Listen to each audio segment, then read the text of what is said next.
Hi, welcome to Handstands for Beginners. My name is Sarah Higgins. To begin with, start with a pose like downward facing dog. This is a great way to lengthen your spine, open your shoulders and your wrists, as well as the backs of your legs. You can even alternate the hamstring and calf stretch by bending one knee at a time and just adjusting the length, the distance between your hands and your feet to accommodate your body can be really helpful. And if you have any low back pain or you feel like your legs are really tight, keep a slight bend in your knees. Avoid lifting your head and sinking your shoulders. Keep your armpits hollow by lifting your shoulders and allow your ears to be right inside your biceps. Avoid sinking your shoulders and lifting your head. Keep your armpits hollow by lifting your arm bones up. This will be important for handstand integration. Let's take a closer look at the proper hand position. Sometimes our fingers will turn in, or our heel of our hands, the wrists, our fingers get a little weird, and that can be hard to balance, and it can cause pain and suffering. So index fingers will point straight ahead, and the creases of your wrists will point towards the top edge of your sticky mat. Grippy fingers. And be light on the pressure of the heel of your hands. Try that hand position again with some down dog variations.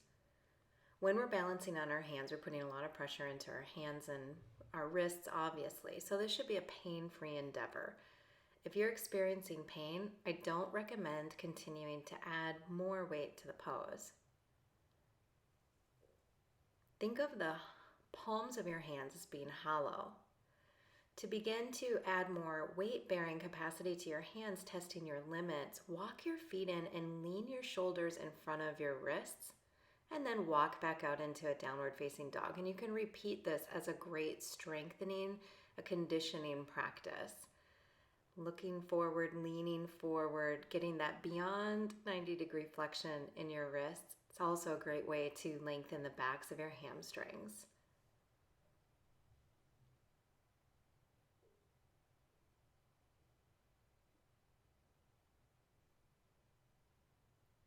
Some people might even be able to get their toes all the way up to their wrists. If you can't, don't worry about it.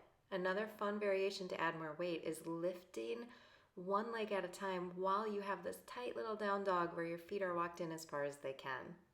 Whoa, that's going to make some buff triceps.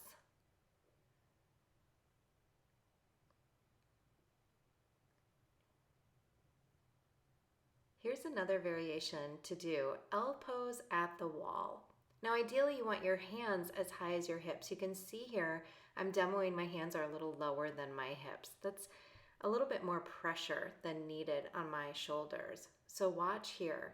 I let my shoulders sink, no, but then lift your shoulders as high as your hips and let your upper back sink. Now try that same thing, but we'll do it inverted at the wall. So set up a nice proper shoulder girdle stable experience. Shoulders integrated, hands properly positioned. And then with your heels on the wall, lift your hips up. It's a tight little downward facing dog. Place one foot at hip level and extend it into the wall and then bring the other leg up. Now this might get a little scary because you're finally upside down. Here's another look at it. Just one hip or 1 foot hip height, inverted L pose. Once you get a hang of that, you can start adding some variations like lifting a leg. Keep your legs strong, don't let them go loosey-goosey. Nice, strong, crisp lines. Maybe even doing a little toe hover. Oh, that's so good for the abs. And reaching your leg up to the sky. And you can just repeat this kind of action on both sides until you're ready to start walking in and kicking up. Have a standing leg, watch it bend and root down into your hands and kick up lightly. Trying to keep the movements as coordinated and slow, deliberate, very conscious of what you're doing with your body.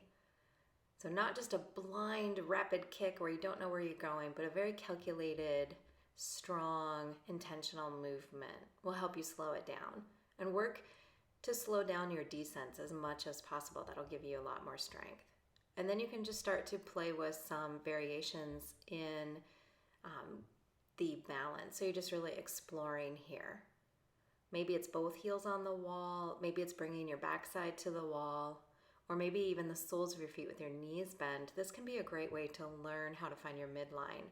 Squeezing hips, knees, you can just straighten one leg at a time, and maybe then finding the balance to bring both feet off.